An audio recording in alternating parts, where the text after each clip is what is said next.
event. It's called Anarchism For Dummies. Woo! I'm Sionainn Byrnes. I'm an executive member of the Canterbury Socialist Society, and I'm also, tonight, I'm going to call myself a chair, but I'm also a dummy. Thanks so much, Courtney. I'm going to name check you in a bit. I'm going to say a little bit more about tonight's event in a moment, and I will introduce our guests, I promise. But right now, I'd just like to say a few things about the CSS, and also I'd like to say a few words of thanks. Not in a religious way, but just sounded a bit like that, didn't it? So the CSS is, of course, a socialist organisation based here in Ōtautahi, Christchurch, and it first started about 2017. I'm really proud to say that 5 or 6 years later, the CSS is now affiliated to the Aotearoa New Zealand Federation of Socialist Societies. Very cool. Or the NZFSS. We do love a acronym. And we boast approximately 150 members across Canterbury, Hamilton, Otago and Wellington. In terms of the activity, the CSS presents regular educational and social events. Of course, this is, I want to say an educational event, but also quite social. But our social events include an informal drinks on the last Friday of each month.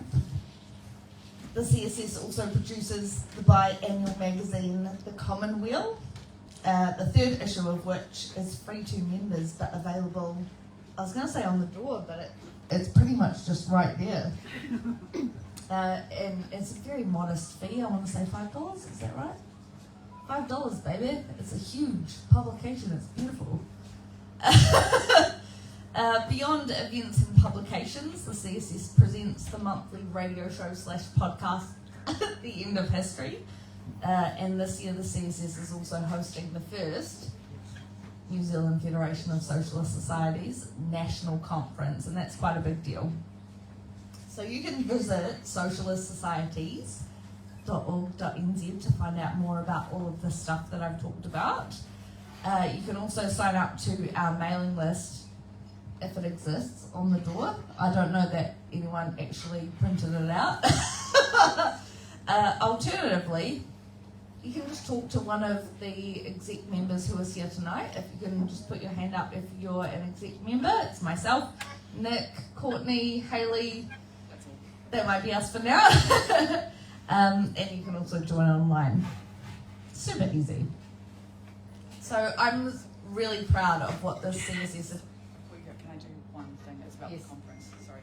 Oh, One word? Can I take yeah, go for it. Sorry, on the note of the conference, sorry I didn't tell Shannon that I was doing this. I guess this is like a very brief members-only announcements. First, if you are a member and you don't already have your Commonweal, please talk to Nick because we're trying to keep track of who's got theirs.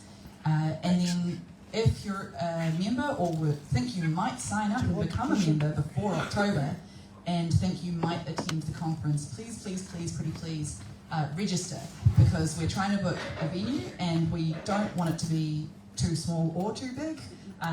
And even though it's hard to commit in June to what you're going to be doing in late October, we're not going to hold you to it.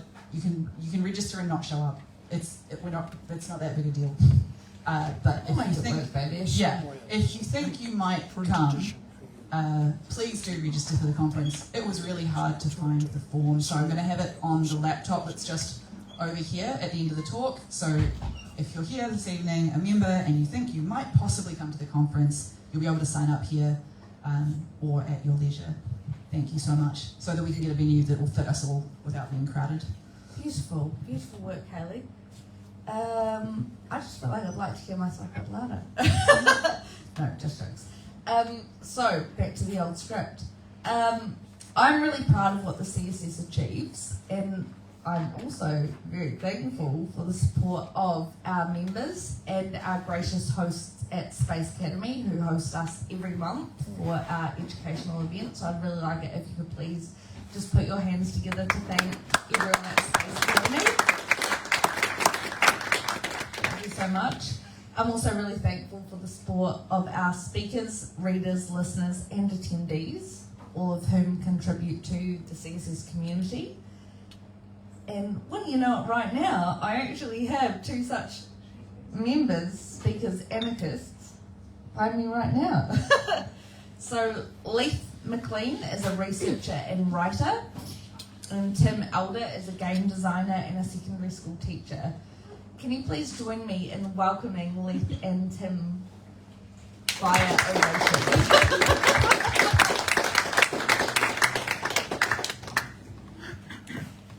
So let's talk about Anarchism For Dummies. What is the event and how's it going to play out? So the concept of anarchism, or just insert leftist tradition here, for dummies, actually comes from my friend and fellow CSS executive member Courtney Fraser. She's doing a little bit of a dance in the front here. She initially suggested that a really conversational and unpretentious question and answer style Socialism For Dummies event might encourage new people to pop along to CSS events. And in short, she was right. And so the CSS executive decided to replicate the format of this past February's Socialism For Dummies event. But this time, it's anarchism, baby, and I'm the dummy. So I'll be honest. Part of me feels that I know what anarchism is. In my mind, it's the free association of people. It's down with the state, because the state or states just corrupt, or at least deaden an otherwise cooperative and curious human spirit. It's a lot of black clothes swines. I had to dig pretty deep tonight to avoid just being all black. I had one other option, so... When I say things, you'll laugh down this from my script. When I say things like that out loud, part of me feels like I don't really know what anarchism is. Whether or not I know what it is, I find it hard to picture, I guess, the actual future that anarchists are looking for and want. And so this will be a really educational event for me.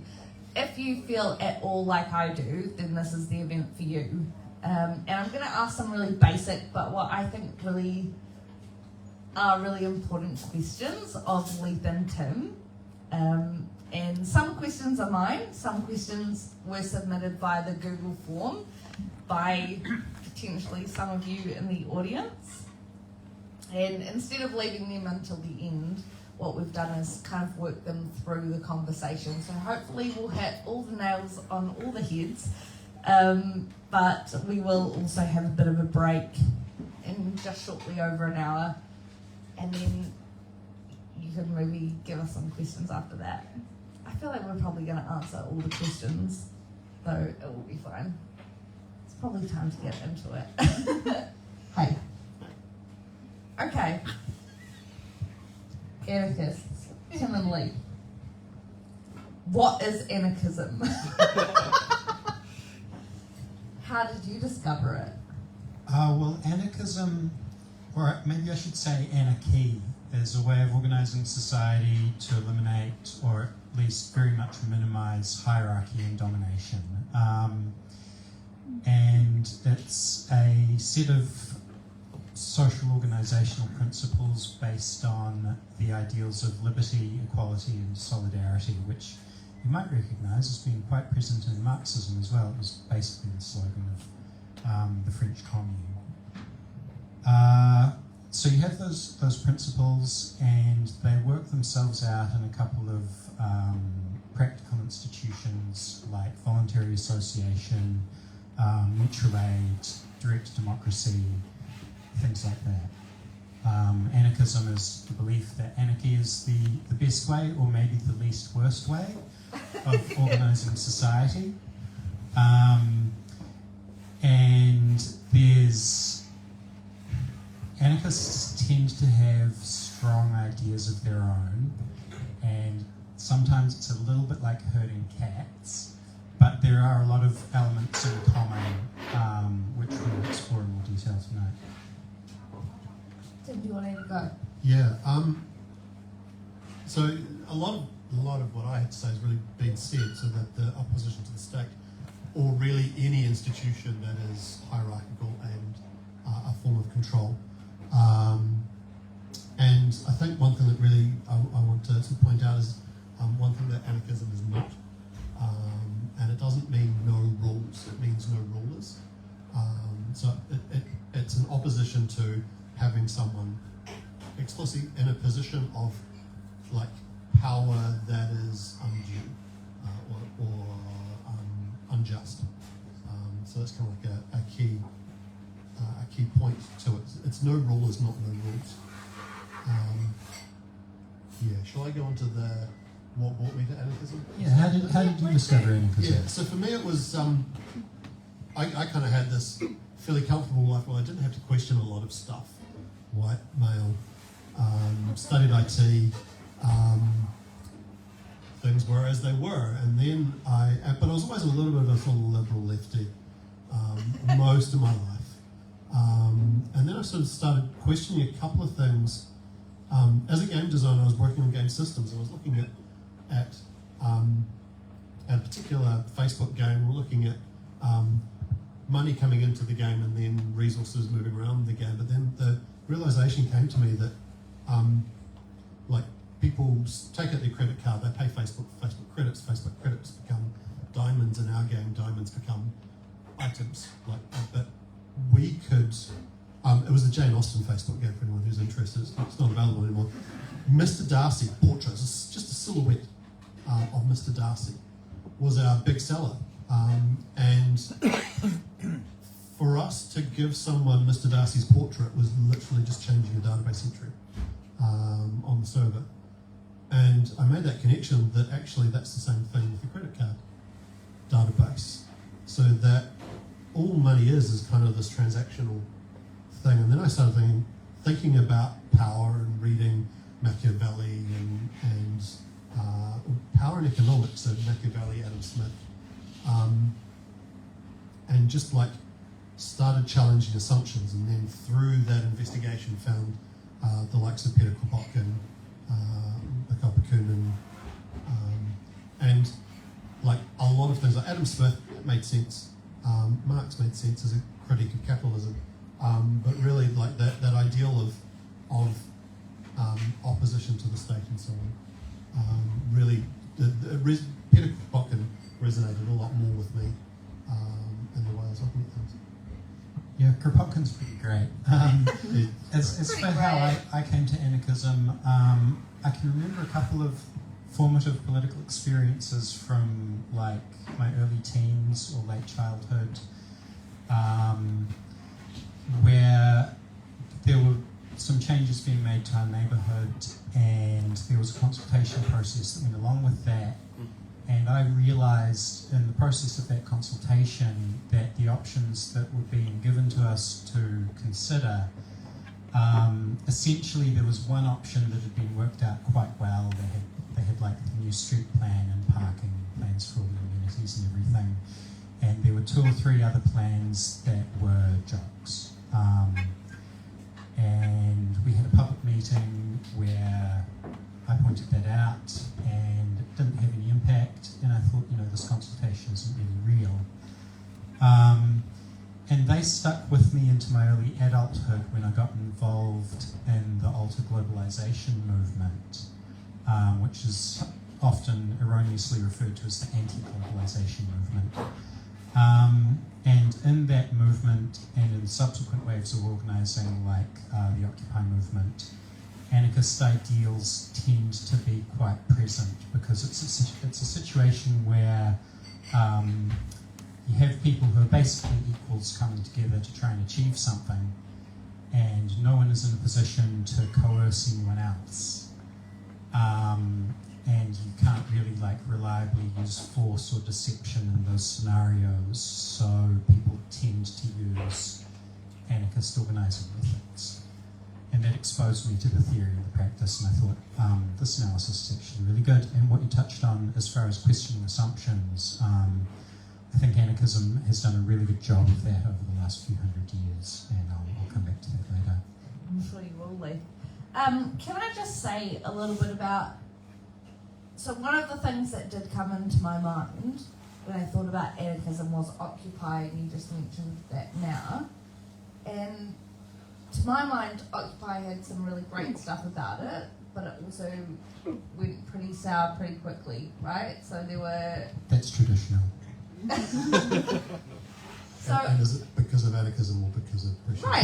Right. So that's the question off the cuff, was the Occupy movement in any way indicative of anarchism, of the free association of people and then coming together to, I don't know, organise in whatever way?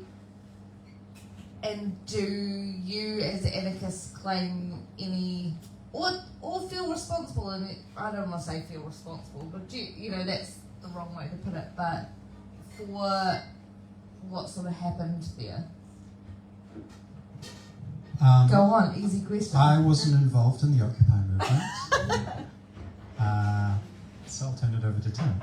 Yeah, ditto. What I will say is David Graeber, who I will talk more about later, was very prominent in the Occupy movement, and he's probably one of the most famous anarchists. I can't say currently working because he tragically died recently. My impression of the Occupy movement, and what often does happen in mass movements that are influenced by anarchism, is they don't necessarily have a thorough anarchist orientation. They don't necessarily... Anarchism is often very much about process, and they don't necessarily have the whole process. They'll have the elements that are necessary to organise people who have come together to do this one particular thing, whether it's to occupy a space or to push some agenda. And anything that's not, these are often very high pressure situations, and anything that isn't immediately useful to the people who are in that situation does tend to fall by the wayside. That's a really interesting point. I didn't think about the urgency of any situations that you might be in. Yeah, so in theory, anarchism has solutions to a lot of these things, but when a movement, a lot of different people with a lot of different ideas come together in these situations, and anarchists are often loath to impose their ideas on others. So that's a really interesting segue into a question that came from just someone through the Google form, which we've kind of grouped in this area, which says, what's the actual goal of it? What outcomes is a true anarchist looking for? I really respect this question because I'm just like, get right to the core of it. I've really thrown you off a bit here.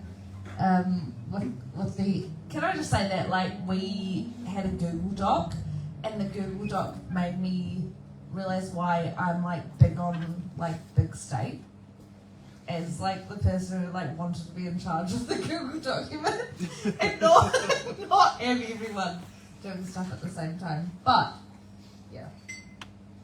maybe you could tell me a little bit about what are you looking for? What is the actual goal of it?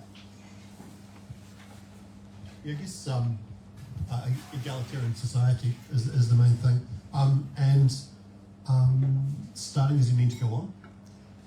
So there might be, there's a lot of conversation. This is kind of foreshadowing a later question about meetings, and there might be some transitional stage type aspects. There might be more meetings when you're transitioning from a capitalist society into an anarchist society, much like the state is seen as again foreshadowing another question,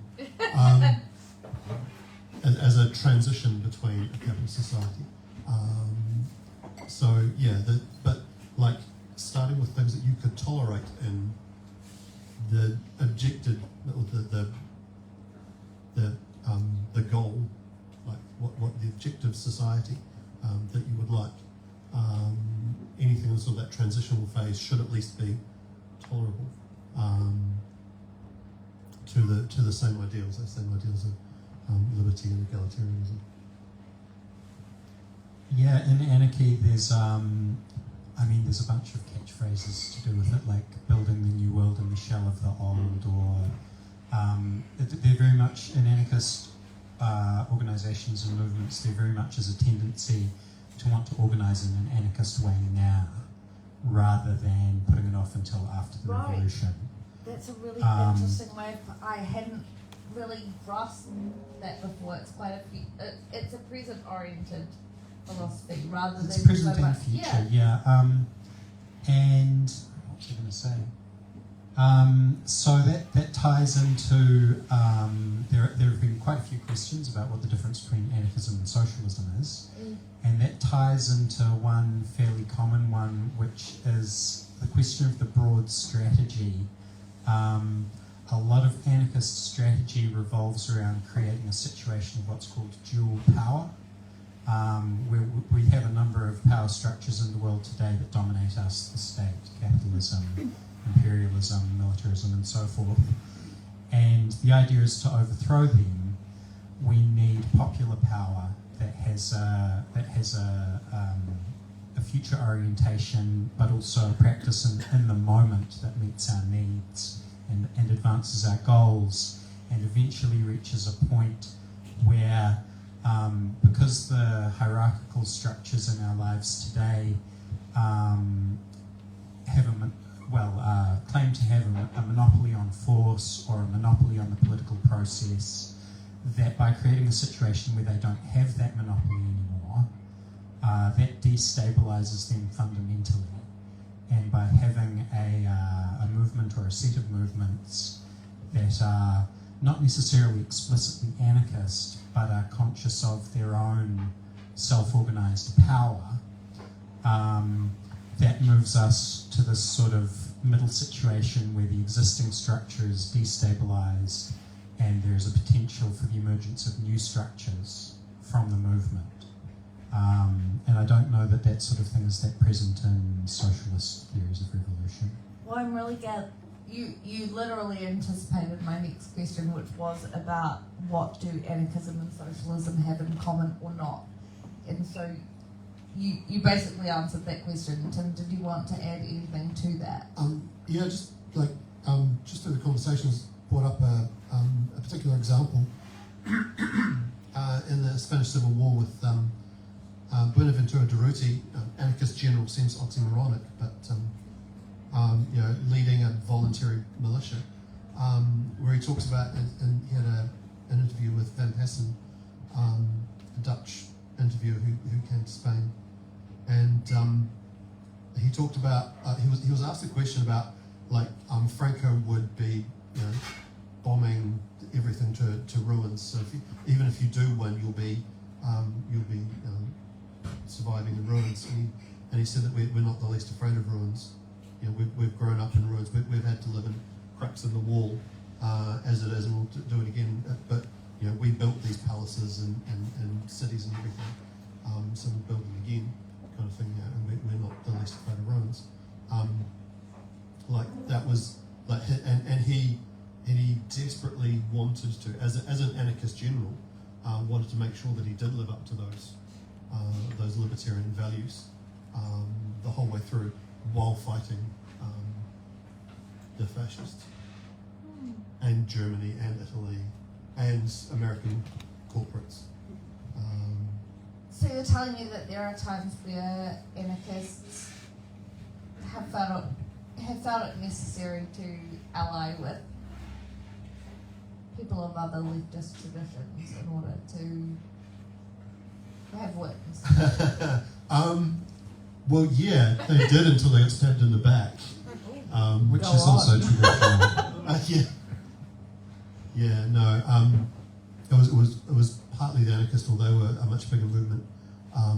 But it was the poem, the Party of Marxist Unification, that George Orwell joined, that was criminalised by the Stalin-backed Republican government. And George Orwell had to flee. But yeah, that kind of there was the telephone exchange, shootout at the telephone exchange. The anarchists were running the telephone exchange, and the Republican government couldn't have that, and told them to get out, and did so by force. So yes, until, I think would be the answer there. Yes, it is. It is very common for anarchists to cooperate with other leftists, and it's very common for them to be betrayed and murdered by the socialists. I don't think the movement in Christchurch is necessarily that developed. So, personally, I feel safe. You feel safe? As for what anarchism and socialism have in common and what distinguishes them, I would define anarchism as libertarian socialism. There's a question later on about different currents in anarchism, and I would say that is the main current. And to the extent that other forms of anarchism are related to libertarian socialism, I would use that as the criterion for are they more or less anarchist. And so anarchism is firmly within the socialist tradition. Quite a lot of things that, for example, things that Marx said, a lot of them have a lot of sympathy with anarchist ideas, like that the purpose of a socialist society is the full and free development of every individual. It's straight out of Marx, but it could just as easily be from an individualist anarchist tradition. We'll talk more about different anarchist traditions in a little while.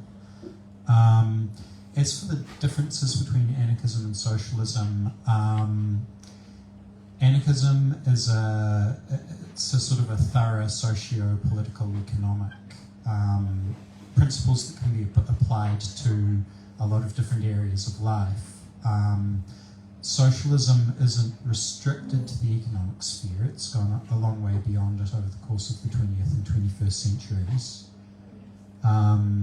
But anarchism, I think, is more predisposed to going beyond I'm the interested economic sphere. to just shoehorn in one of the questions that we got from someone who submitted this through the Google form, just because it's a more like sort of real economic question, and we just sort of started that conversation.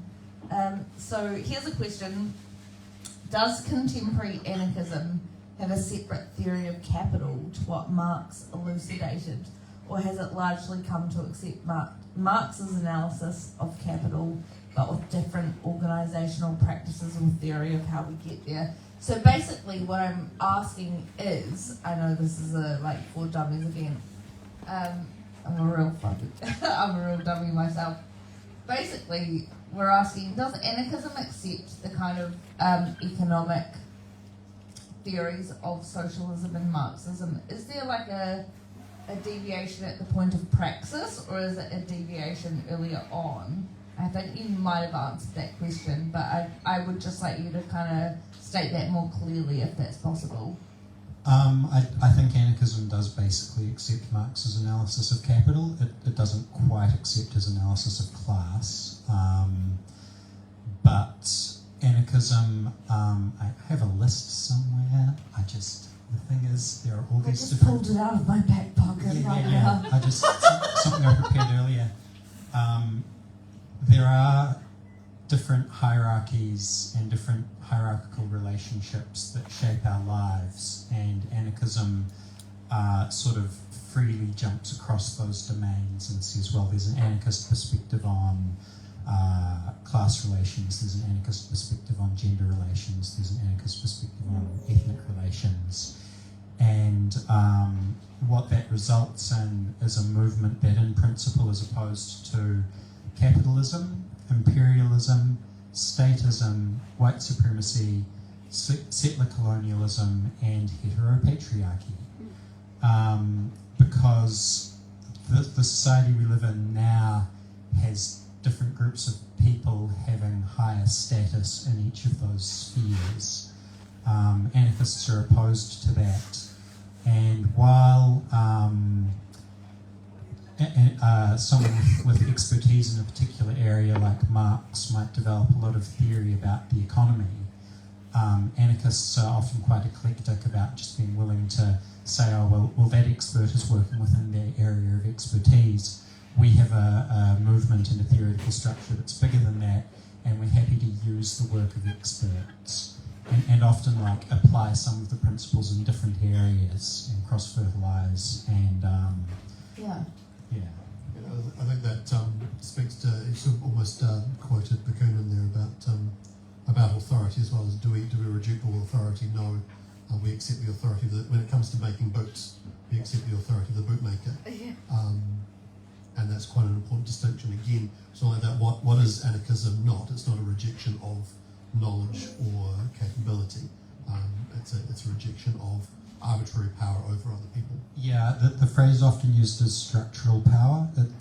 We're opposed to people having structural power. We're opposed to positions of structural power existing because when you have those things, eventually you're going to get a Stalin because people occupy them without having earned them.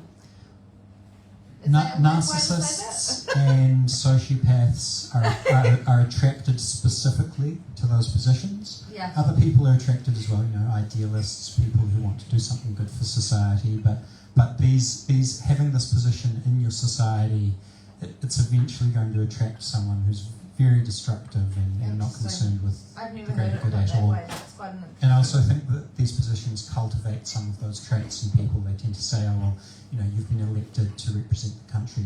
Your opinions are more important. And you get a circle of courtiers or yes men or sycophants who reinforce those tendencies. And yeah, you can even take the never ever have the most horrible nasty person in that position of power. But if you have the most lovely person running the slave plantation, it's still horrendous. Yeah. So look, I've really appreciated this. I don't think as a dummy I'm that well equipped to chair this conversation because I'm just really interested in what you're saying. I don't know that I can stop it at any point, but I'm gonna try and put us on to another question now. So can you tell me about either a foundational anarchist thinker, I know you've already kind of mentioned a few, or a favourite anarchist thinker or doer, and what was their contribution to anarchism? So many. There's not really one. There are a lot. I did make a list to remind myself just to make sure I covered them all. For me, foundational, Peter Kropotkin, mentioned him. In fact, I might talk about each one a little bit. Peter Kropotkin, his major contributions, his most well-known contribution is probably the conquest of bread, but probably his best contribution would be mutual aid, a factor of evolution. So a little bit of a story. There's a really good meme that kind of sums it up, actually, where it's got Peter Kropotkin. He was born into the aristocracy, the Russian aristocracy, and so the meme is that he was born a prince. Stalin was born working class. They both died class traitors. But where most of his contemporaries, his siblings and cousins and whatnot, went off on military expeditions, he went off to Siberia with the scientific expedition, where they were cataloguing the various different life forms in Siberia. And he thought, when I get there, there's going to be no life because it's so cold and barren and devoid of life. And he found it teeming with life. I thought, oh, that's interesting. What's going on here? So through that investigation, he noticed this trait of mutual aid, and the species that exhibited this trait of mutual aid were more successful.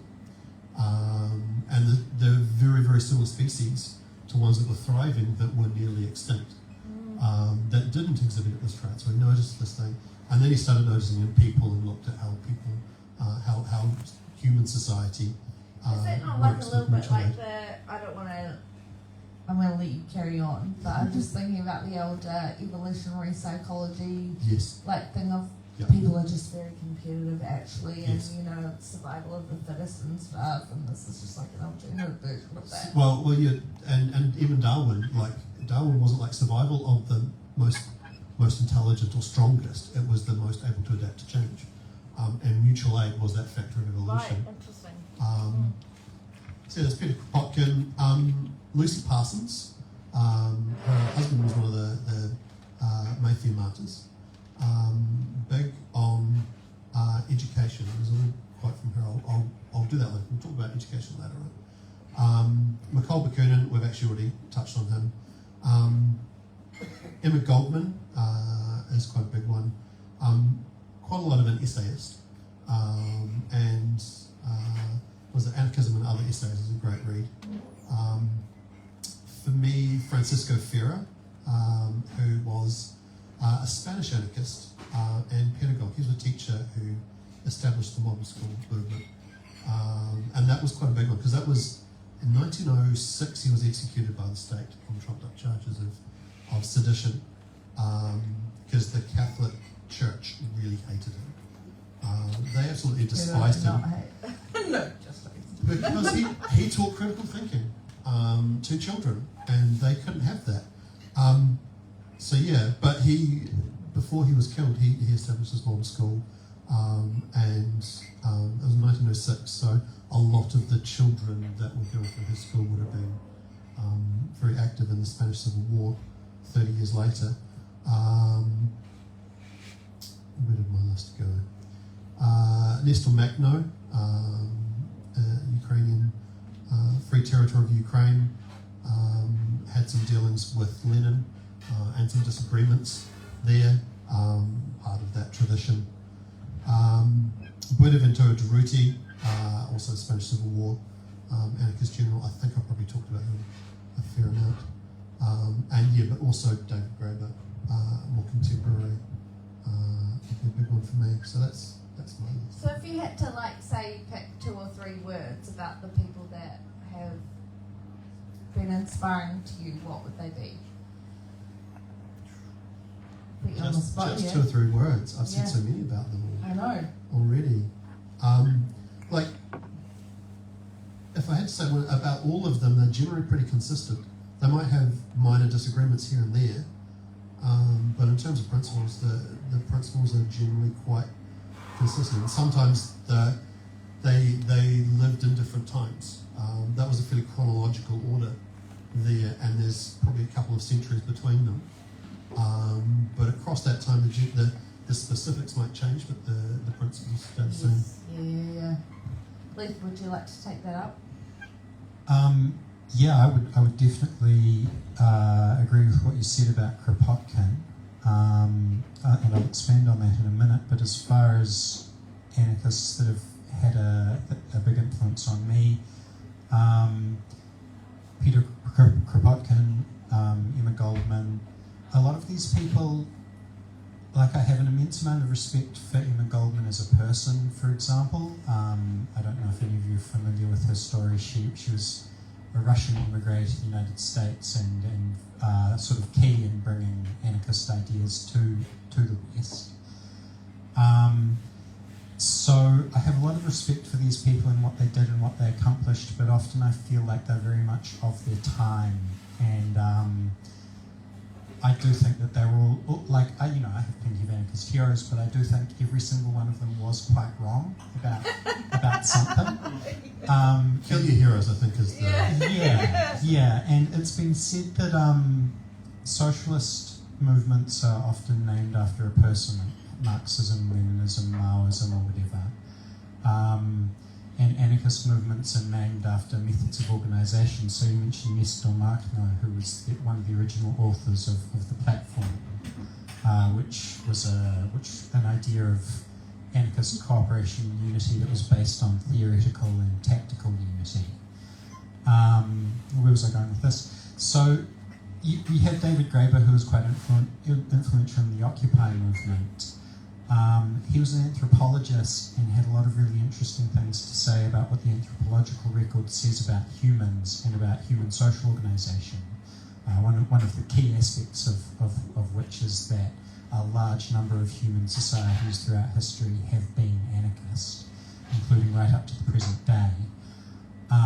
But he was wrong about a lot of his conclusions in the last book published before his death, because he restricted himself to looking at the European archaeological evidence and didn't consider that as humans we were largely confined to Africa for the vast majority of our history.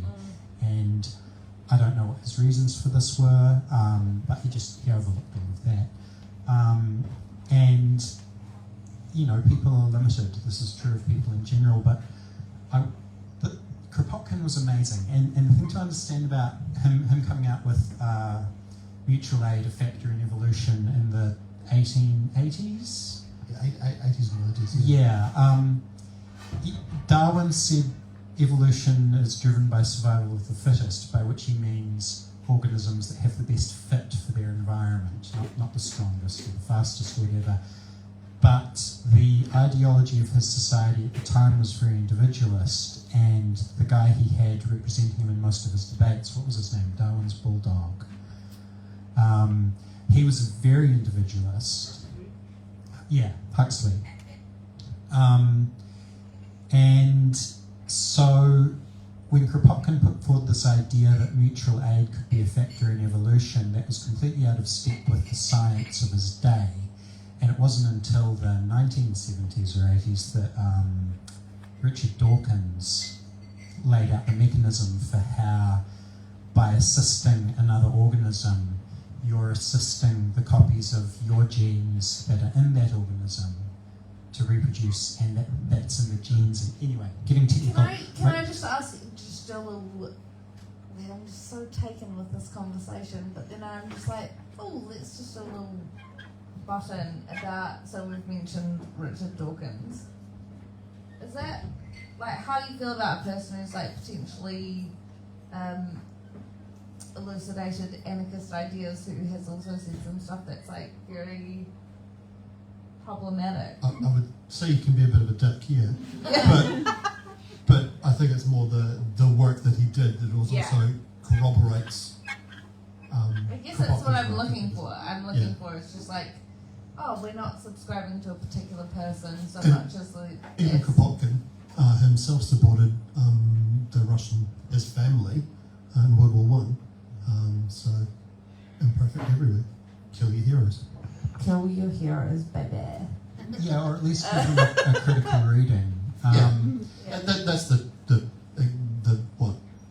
meaning. I might just butt in here now, if that's okay, because I'm aware that we're at 7:42.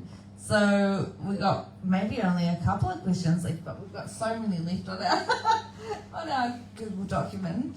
But I think, like, possibly what are the more important ones? I have like 2 more sentences. I'll just go for it, Leith. Please do it. Please do it. One thing that crops up again and again with anarchist theorists is they have been ahead of their time in a number of things. And when it comes to the sciences, a big part of that is that the natural world isn't full of hierarchies. But people who grow up in a hierarchical society tend to see it as being full of hierarchies. Yeah. And the evidence shows that people who don't grow up in hierarchical societies don't see the world as being full of hierarchies. And so when 19th century theorists were trying to get their head around organisms and how organisms improve, they thought of this improvement as a sort of a hierarchical, the best will survive. And this notion of best doesn't exist in nature. And you asked what are some words that I would say I like about anarchist theorists and it would have to be their free thinking. And being free of these sort of social misconceptions that are trained into us has enabled anarchists frequently to just take that sort of next extra step or see things without a certain sort of distortion, which is a big part of what attracts me to anarchism. And that was only 2 sentences. I was kind of the full stop. Absolutely nailed it, Leith. Round of applause, everyone. Come on. Okay, so I'm going to really abbreviate the questions that we have. So I'm going to ask you now because we got a lot of questions that came through the Google form about what are the differences between anarcho-syndicalism and anarcho-communism. So for anyone who asked those questions, it's your moment to shine. So what I'm going to ask you to is tell me about the key debates within anarchism. I know there are many, and I know you're going to tell me, Leith, that that's the nature of anarchism, debate and stuff. But what are some different forms of anarchism? And specifically, could you tell us about those forms that people have asked about? One of you should start. Sure, I'll take that one because I mean there's a long and short of it.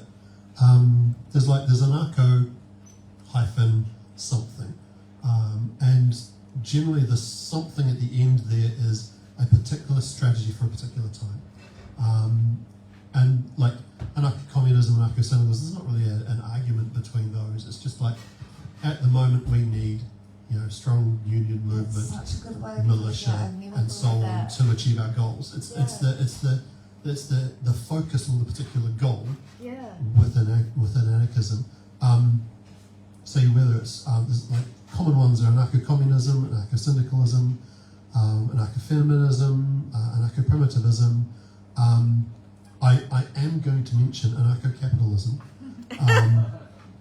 Because I've talked with a lot of people who identify as ANCAPs, and the common theme I see there is they're either genuine about liberty, the anarchism side of things, or they're genuine about capitalism, and they're just unaware about how these things are contradictory. So when they discover that contradiction, they go one way or the other. And there are some... An or a cat. Yes. Or Nazi, quite literally. Chris crying Nazi Cantwell would be a good example if you're familiar with him, from the Tiki Torch march. Yeah, who was an ANCAP previously, who went full on neo-Nazi basically. But I know many who have been quite genuine about that desire for liberty, but because of decades of propaganda, don't see that distinction. They've been told capitalism means freedom their entire lives, but then they grow out of that, I guess. So yeah, in summary, that's why I would be what we call a black flag anarchist, or anarchism since adjectives. So the priority is the anarchism, pick whatever tools work at the time as my preference. Yeah, very much so. There was a question, what are some of the other currents of anarchism, and I'll add green anarchism, anarcho-feminism, libertarian municipalism, which is sort of focused on the city scale. More being in a borough, like we used to. Is that kind of idea? Sorry? More being in like a kind of borough, how we used to be, having a city. There's a strong sort of localist tendency in anarchism. I don't really agree with it, but it's very much there. The idea being that we evolved in sort of face-to-face social groups, and that's where most of our instincts make the most sense. Right. So there's quite a strong like evolutionary, like biological kind of strand in this though, eh? There really is, yeah. It's definitely present. I wouldn't say it's not dominant. determinist, but yeah, I think it's largely our interests that are coming through here. I would say that anarchism strives to be consistent with science. That's a fairly strong tendency. And I'd also just like to make an honourable mention for so-called lifestyle anarchists. Often they're dismissed because it's not necessarily a political orientation, but anarchism is a social, political, economic complex of things. And if what you're doing with your life is raising children who are critical of the state and capitalism, then I think you're advancing the cause. And I know a lot of anarchists go from being heavily involved in the movement to burning out and focusing on mutual aid in their own lives, and that is an element of anarchism. And yeah, I do want to dismiss anarcho-capitalism. They're wrong. We're done. So look, I'm going to start I didn't wrapping. answer your question though. Anarcho-syndicalism versus Who really anarcho-communism. cares? Please answer the question. Syndicalism is a strategy of change focused on trade unions and sectoral organisation. Whereas anarcho-communism is a vision of a future society, so you could say one is about a goal and the other one is about a certain sort of tactic. And a lot of those different branches of anarchism I'm are actually parts of interested it. that you said it in that way, because part of the question which I didn't really understand was like, at what point is anarcho-communism just communism? Like, and if I'm understanding what you said rightly, so my sense of anarchism is that it's about a journey, and I'm not saying not the destination, but like it's about how we get there. Yeah, I think the Venn diagram's pretty round. It's very much about both. Yeah. There's a question we have later on that we may get to. I don't think it's really a For Dummies conversation. I think it's Yeah, a... sorry. I think I it's tried a doing the nerds For Dummies thing and I was like, I have to bring a Yeah. whole lot of infographics and like little... This will be round 2, where it's like anyone who felt like they didn't get punished enough can come along to the next one. It'll be really good. But I'm serious, it'll be good. But what I would like to know now, instead of theory, we've talked a bit about theory, but I'd really like to know about 2 things. I'd like to know ultimately what you think like an anarchist world would look like. Is that even the right question? I don't know. What would your ideal world look like? But also, in the present, do you observe there being like actual like kind of like anarchism working in action? Are there examples of that you can tell me about? Leith. Yeah, so first of all I'll mention Rojava in Kurdistan. It's probably the most famous example of a fairly large-scale anarchist society. I think the population under anarchist government there is 3 or 4 million. You might have heard of the Zapatistas. They were sort of a totemic symbol in the alter-globalization movement in Chiapas in Mexico, I believe. Anarchism often breaks out in circumstances where existing power structures break down. You have a situation where no one has a monopoly on force and no one's in a position to coerce people to go along with a particular system of government. It's very common for anarchist practices to break out then. I think that's because anarchism is actually present in all of our societies. I don't know if it's the majority of people in our society, but it's certainly a very large number of people in our society. A large number of the relationships in their life are relationships that aren't exploitative, that aren't hierarchical. A lot of us are very used to that situation in our daily lives, and when that external oppressor breaks down or withdraws from the territory, anarchism does have a tendency to break out. I really like the example of the Zapatistas as well, because that's where they kicked out the drug cartels and the cops at the same time. So it wasn't like, hey, you get rid of the cops and the drug cartels are going to take over, so we'll fight you both. Yeah.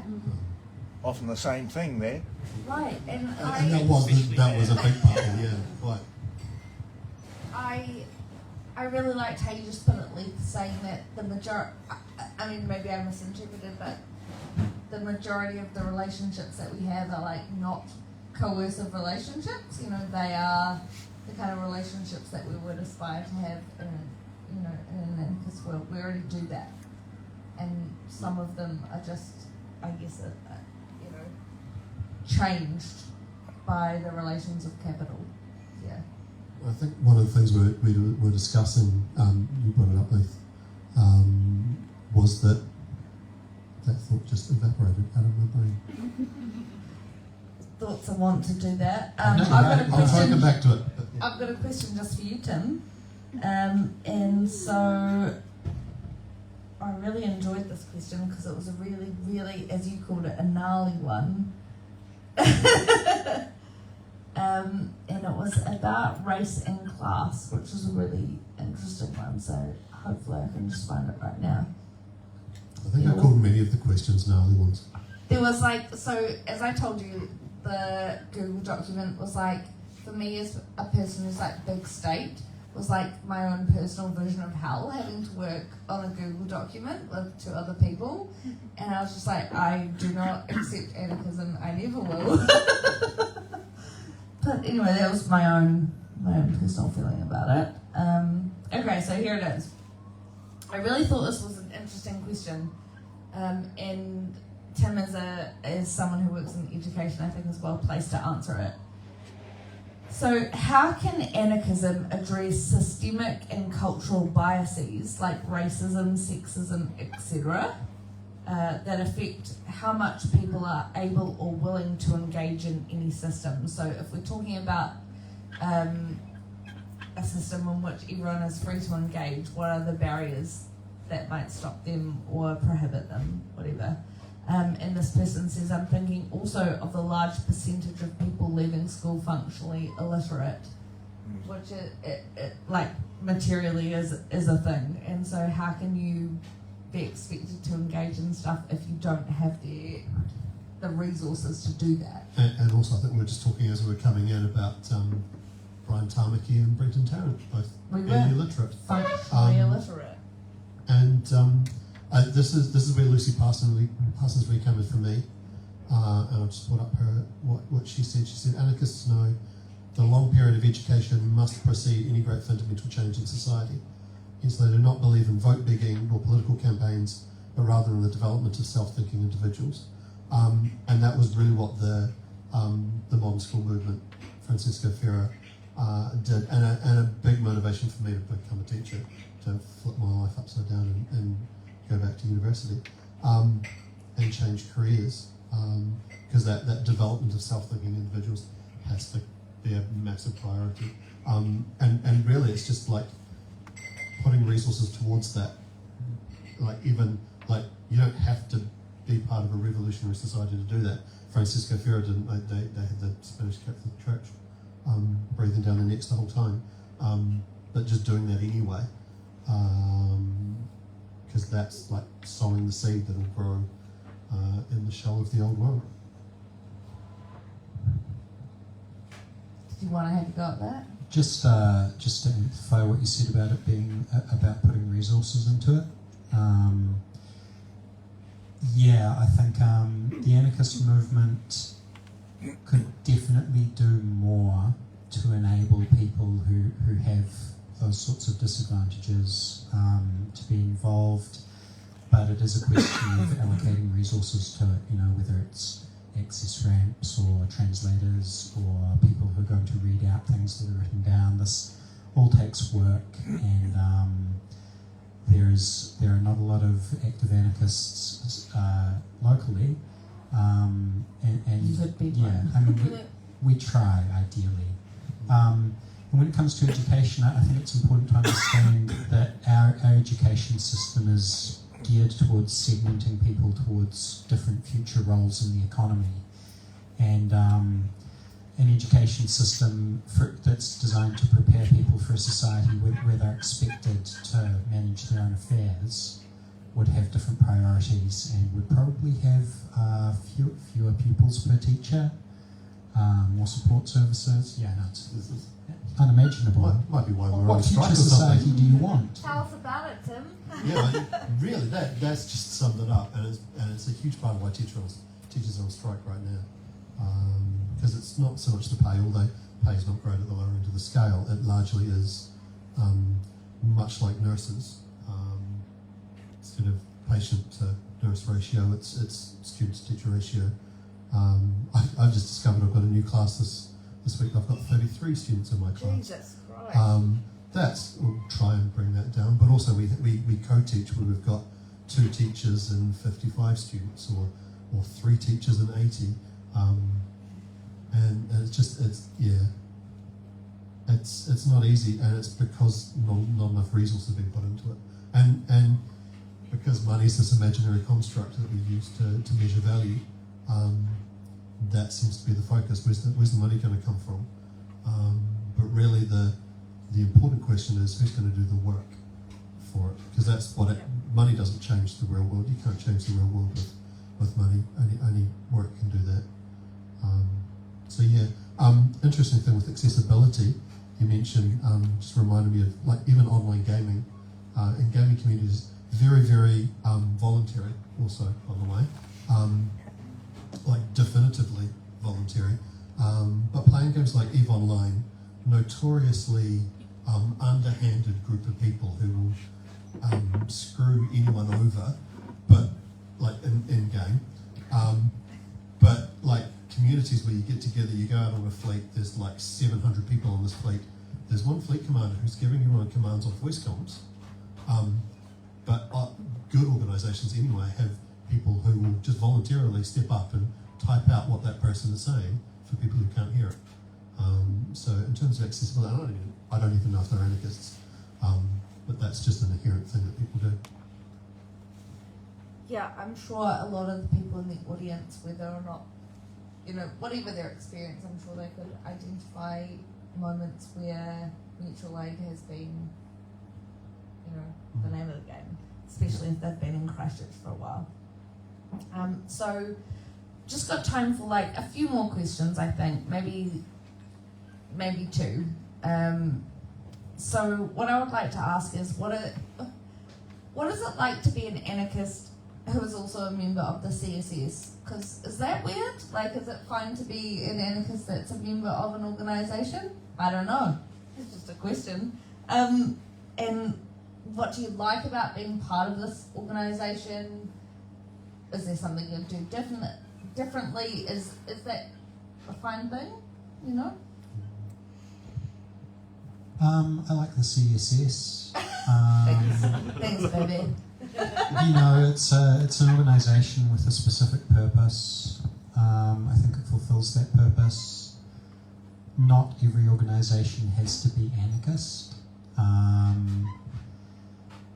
And yeah, I mean, if there was I'm a member, and if there was something I wanted to change, I assure you would hear about it. I know. No. Thanks, Lee. Yeah, it's not even really a thing, really, because like since the founding, it's been a broad umbrella organisation. I guess more I'm not really asking for your consent so much, because we'll do stuff. So anyway, I'm asking about what it's like to be, like, I guess someone who maybe is wary of centralised kind of authority or whatever, and is part of an organisation anyway, and how that makes sense. I guess another thing that anarchism is not, as opposed to organisation. Me personally, my wife will attest to this. I'm not particularly organised. I'm a bit scatterbrained sometimes, even. But yeah, the concept of organisation is perfectly anarchist. In fact, most anarchist organisations have been just that. Yeah. Organised anarchists. We've got like the example of Rojava. There's the entire region of Catalan and the Basque region in Spain. Almost half of the Iberian Peninsula. For several years as well, and operating on anarchist principles, and yes, there are lots of meetings, but that was when, in a time when they're literally at war with global capitalism, basically, and trying to have that social revolution all in one go. Huge amounts of people in various different organisations, and I was sort of in an online ANCOM and CAP discussion group, and there was this idea amongst ANCAPs at least that like the community. For those who can't remember, yeah, I almost could. Yeah, it's an oxymoron, and they're just wrong. But they were bringing up like this idea that the local councils was a form of government, but it was literally the people who lived there. Everyone was there in the local council. They were all involved to some degree. Everyone was able to go there. Everyone was able to have their voice heard. And yeah, just this idea, and it was that local is the people in your community who you see every day. Those are the people that you dealt with and worked with and alongside. And it wasn't that like Madrid or Barcelona was telling them what to do, or some bureaucrat somewhere. it was the people who live around you and who are there with you. That was the government, if you will. So yeah, organisation and anarchism is Fine. all good. Yeah, I want to be really emphatic about that. Anarchists are pro-organisation.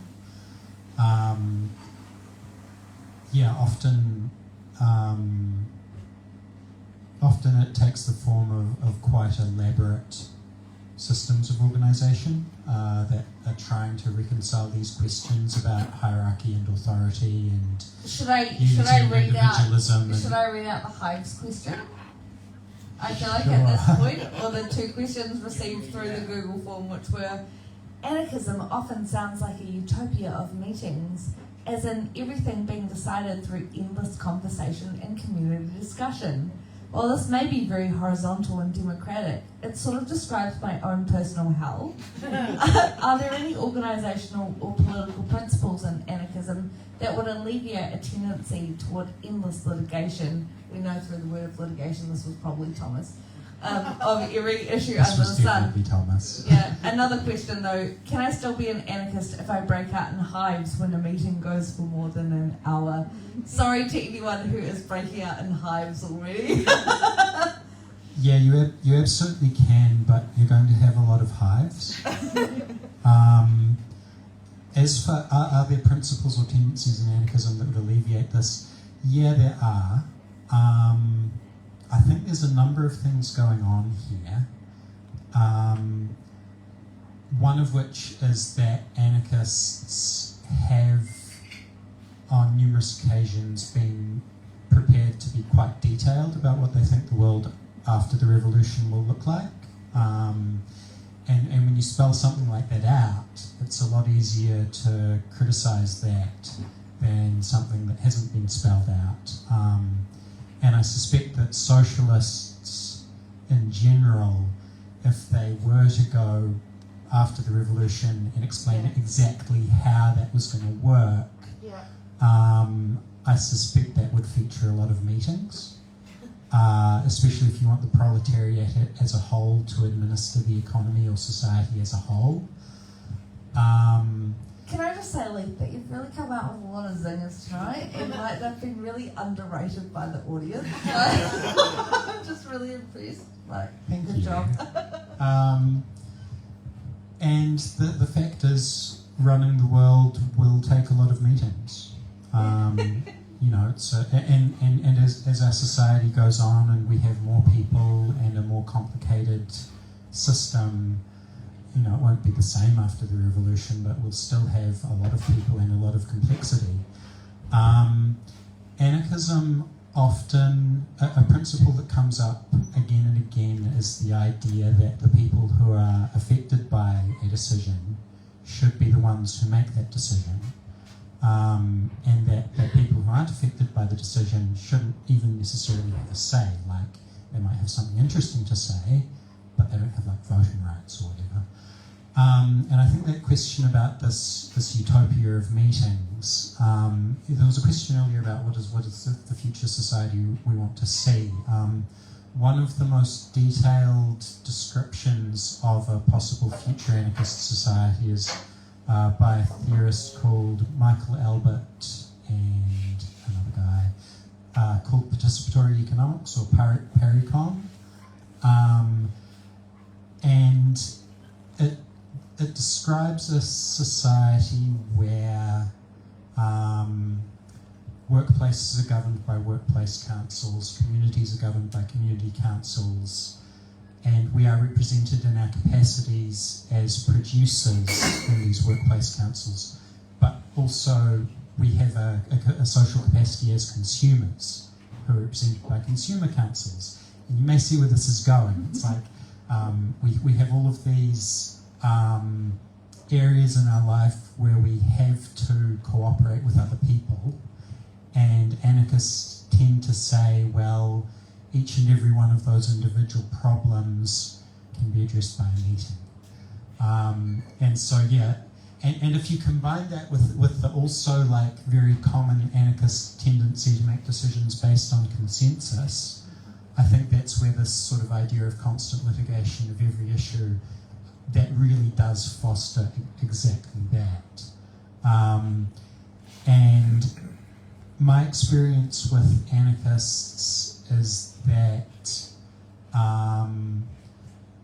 the idea of making decisions by consensus is very widespread, but we're disempowered in this society and we're not used to running things collectively. And there are a lot of skills that come with experience with running things collectively, like knowing when you don't have to say anything, knowing when something is good enough and you don't have to stick your oar in. And I think it's a really interesting.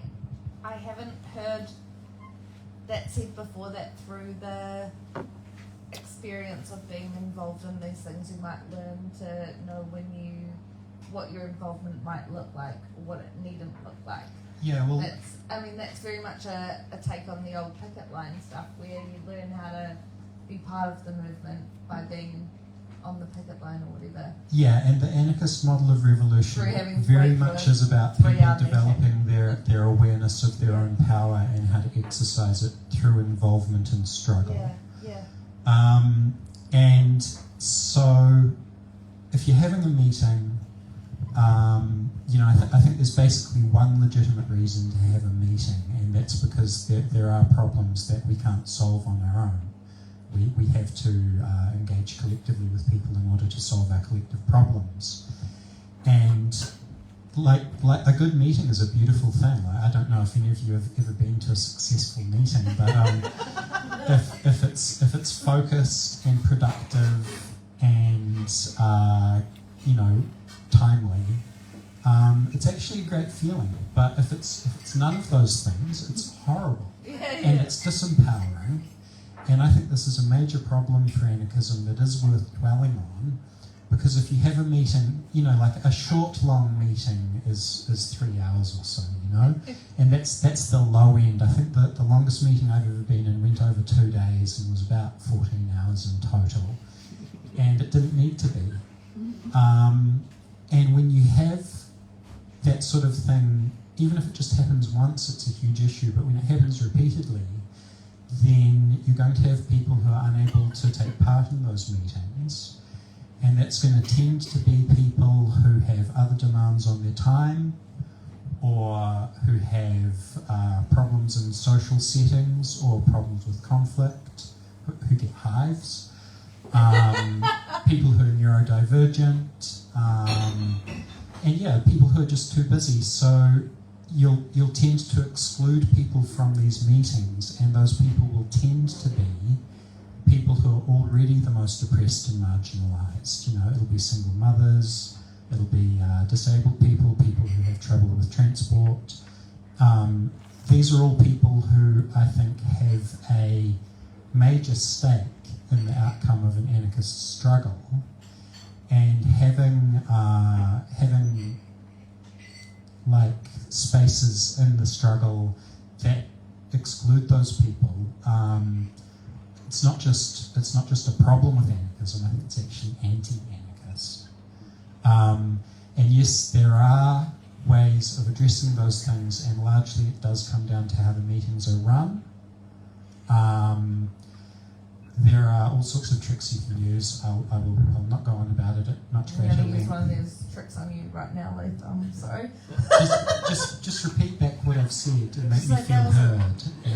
Because Honestly, often that's what it comes down to. I don't know that I can do that because it was such a good answer. I'm just aware of the time.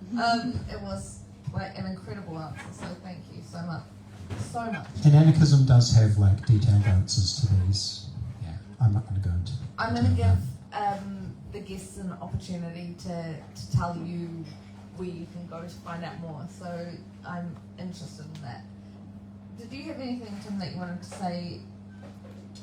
I can't even really remember. Yeah, I can't really remember what the question was, but I think it was about meetings. Was it meetings and hives, I think? Yeah. I think that. Also, just a slight addition is that the idea of like decision making and being affected by the decision should be proportional. Like the amount that you are involved in decision making should be proportional to the amount that that decision impacts you. Also, as a teacher, I can tell you right now I have so many meetings. And so many of those meetings are like, here is what we've decided. You have a meeting on how you're going to figure out what to do with it. It's like, can I not be part of the decision? And that's really disempowering as well. And like, our society currently has so many meetings that are like that. Like, you have no, and the consultations you brought up, Leith, where it's already kind of been decided. Here's what we want, and here are these obviously substandard options that don't actually address your issues. And I think delegates is one of those strategies as well. Like, you can have elected delegates and recallable delegates is kind of an important part that you can say, okay, this person, like for this local group, for this group in the workshop or in the office or in the community, this is our group that we get together, but from that group we elect a delegate to go to, you know, spokes councils or whatever, for the wider community. So you're not having all of Christchurch in one big meeting.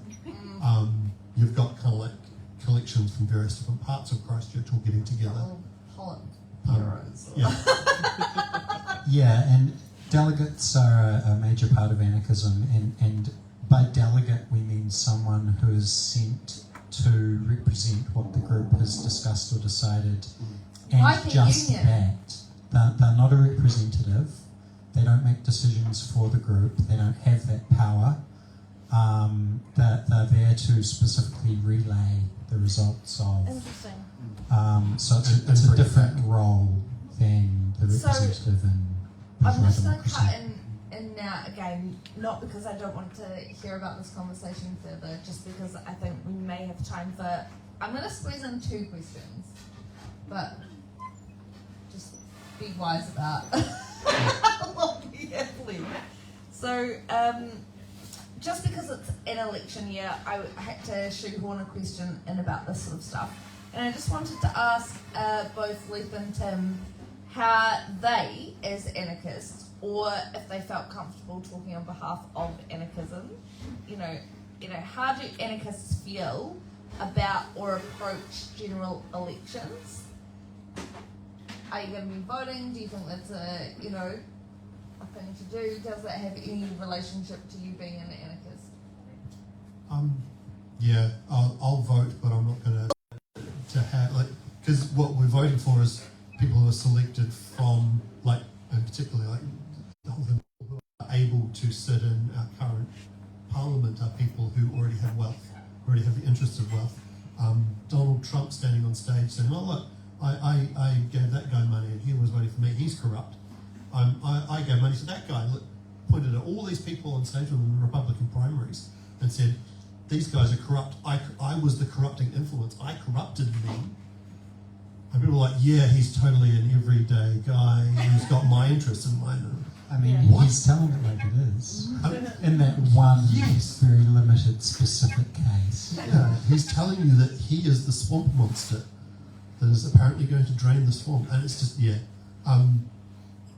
The people who are available for selection are already filtered. And so, can you just elaborate a little bit more and say, like, is there an anarchist position? Is that your position, or is that an anarchist position on how you would approach elections? Yeah, I think it's fairly broadly, people can choose to vote or not, whether they feel that they can have some influence. Possibly harm reduction is a motivating factor as well. But yeah, just like it's the not having illusions, Right. and not. It's like my political voice is this one tick in one box, one time every 4 years, or maybe 2 with MMP, maybe a couple with referendums. crazy. Yeah, it's like, wow, this is my voice. I get to tick a box every now and then. Actually, I have a whole lot more to say, and I have a whole lot more that needs to be articulated, and so does everybody. So yeah, we should probably have that say. instead. There is an anarchist position on elections, which is that we can't achieve anarchy, we can't achieve socialism through the state, and that putting effort into electoral issues is often seen as effort that could be put towards the movement, and I'm not sure I agree with that.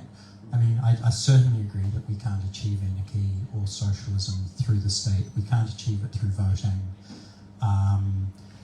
And we certainly shouldn't confuse advances within the electoral system as sort of leading towards anarchy. My position on voting is that we're lucky in New Zealand that our system works relatively smoothly and you can generally get it done within about half an hour. I think it's the most politically effective thing you can do in half an hour. And we're lucky to be the beneficiaries of previous generations of struggle that have achieved these rights for us. Turning back to Emma Goldman for a moment, I think she contradicted herself actually, because she was very much against incremental achievements and reform within the system. Where was I going with this? Elections, yeah. I think don't kid yourself if you're going to vote. Don't think it's going to help the revolution. But there are other things you can do with voting. You know, there are other issues. I've been quite sick for the last few weeks, and the winter energy payment is $20 a week, and that's the difference between me trying to recover from illness in a freezing, damp home and one where I can actually recover and be here tonight. Emma Goldman was opposed to women's suffrage, but without women having the vote, you know, men aren't going to protect your bodily autonomy. So there are a lot of things that can be achieved within the electoral system. Anarchy and socialism aren't one or two of those things, but vote for other reasons, vote for something else. And you do often see, every now and again you see anarchists go from the movement into electoral politics. We've got someone down in Dunedin who's just done that, and don't confuse their career advancement for advancing the anarchist cause, but I'm sure they have the best intentions and have identified something that they think they can do within the system. There are things you can do. The revolution isn't one of them. And please, I'm sure I don't need to convince any of you that national is bad, but probably some of you are thinking about not voting. I would urge you to do what's within your power to prevent national from coming to power, because they will fuck up the life of someone you care about. I agree. As someone who's going to become a fucking handmaid, I don't want them to get it. Sorry, but way you go, Tim. I wish that was hyperbole. Just touching on Emma Goldman a little bit, one of the key things she pointed out in opposing women's suffrage is that is the sort of the class aspect. The lady of the manor often had political influence already, because they're generally politically connected. So there's often, it's like the working class woman who's also going to be have that issue with, like, the lady of the manor tends to have more bodily autonomy anyway, and doesn't suffer the same problems. But another thing I wanted to touch on was this whole idea of voting on stuff, where, like, that's what we see democracy as, right? We vote on stuff. But that's not what democracy is. Democracy literally means government by the people themselves. So when we're talking about, like, these the citizens' councils and whatnot, that was government by the people themselves. Where within that they might decide something by voting, or they might decide something by consensus, or however a decision might be made. It might be voting on stuff, but it's the people themselves making that decision, rather than some wealthy representative. The idea of, like, anarchism and democracy are not contradictory when you look at democracy as government by the people themselves. Thank you so much. Look, do you know, I'm going to make an executive decision as just because I feel like it. And, and I'm just going to say that what I'm going to do is ask Leith and Tim a final question, and I know we're just about 8:30, so we won't break for any time and come back for questions. This will be the end, I think. I think they've done an incredible job of answering a real wide variety of questions, in my opinion. I know it's really cold tonight, so we might want to go home. They may or may not stick around. I suspect they might leave quite quickly. Classic anarchists, that's okay. But what, I might stick around or whatever if you want to talk to an executive member of the CSS. Cool. So here's my last question, and with all that preamble, it's going to be like, your answer's going to really matter. Why are you an anarchist? As opposed to anything else, why are you an anarchist? And if someone in the audience is interested in anarchism, or they think, oh my god, I'm an anarchist now, I'm coming out of the anarchist closet, what should they do? Where should they go? Make sure you're on the mailing list. Thank you so much. That's the CSS mailing list. Just in case it wasn't clear. Yeah, I don't know of any currently active anarchist groups in Christchurch. There's some quite good content coming out online from Tamaki Makaurau anarchists up north. So they produce some good stuff. What should you do next? Raise your own consciousness, talk to other people about it. Anarchists tend to encourage people to get involved in the struggles that are going to be relevant to their own lives rather than trying to get involved in someone else's cause. And charity. Yeah, it's not about charity, it's about self-organisation and self-liberation. Come talk to us, find out more, join your union. That sort of thing. I'd say there's not really any wrong answer. Like there's no thing that you would do. It's just this thing. Don't worry about anything else. There's a whole range of things that you can do. If you want to find out more about anarchism, there's a lot of people would mention a lot of things you could read or watch or whatever. Second, the Tamaki Makaurau anarchists, great Facebook, they've got a Facebook presence. There's not really a wrong answer. Find out what you can, think for yourself. Inquire, search, read, watch, talk. There's theory and there's understanding and there's action as well. And you can't really have one without the other. Also second, join your union and radicalise your union as much as you can. We're talking about in the teachers' union, people, the general conversation about the unions not getting a good enough deal for their members. It's like why are they paying their union? It's like we are the union, and if your union if it's not you and your co-workers, it's not a good union. That sort of whole service model. Don't pay a fee to get a service. Pay your shared. Put into a shared pot of the costs and stand with each other. Do your part in as much as you can. Yeah. And also part of the question is why are you an anarchist? Yeah. Would you like to? It is. Yeah. I guess for me, Sounds it cool.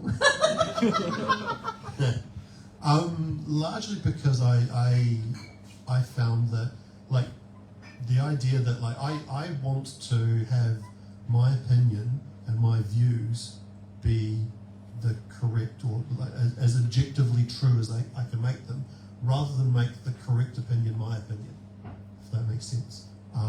So, like for me, it was inquiry to find out what can I find out to be true and reliable and consistent, and kind of anarchism kind of ticked that box for me. Yeah, I think that's very much the case with me as well. I talked earlier about the sort of misconceptions that hierarchical society ingrains in us. So that's definitely a big part of why I'm an anarchist. Why I am an anarchist is essentially that I think that liberty and equality are two sides of the same coin. I think if you have liberty without equality, then actually what you have there is tyranny. If you have equality without liberty, then everyone's just equally oppressed. You have to have both of them for either of them to make sense, I think. And that third plank of the anarchist movement, solidarity, that's the spirit in which we're going to be able to achieve all of our individual goals collectively.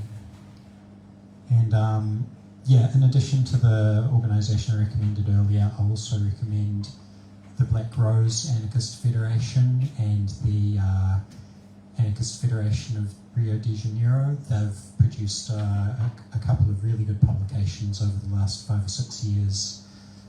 Social Anarchism and Organisation, for example, is a really good place to start thinking about anarchist organisation and principles and practice.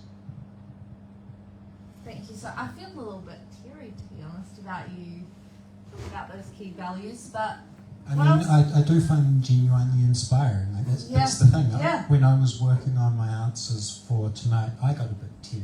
Yeah. Because these are major. This is our life, and this is people's lives, and it's like real people. It's not an abstraction. Yeah. It's very much about the concrete world we live in and how it's organised.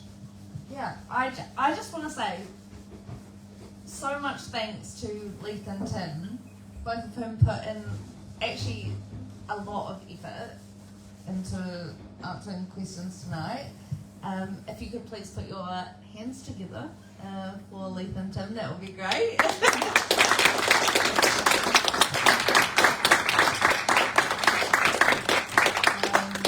You did a great job. I don't know that there's much more to say except have a lovely winter. The 22nd of June is the shortest day, so it's only going to get lighter from there, so that's a really thing for us all to look forward to. Common wheel, as Tim just pointed to, grab your common wheel. If you're a member and haven't got one, come see me, I'll give you one. If you'd like to buy one, you can, I'll probably just give you one for free, but just like, thank you so much for coming this evening. We'll see you next time.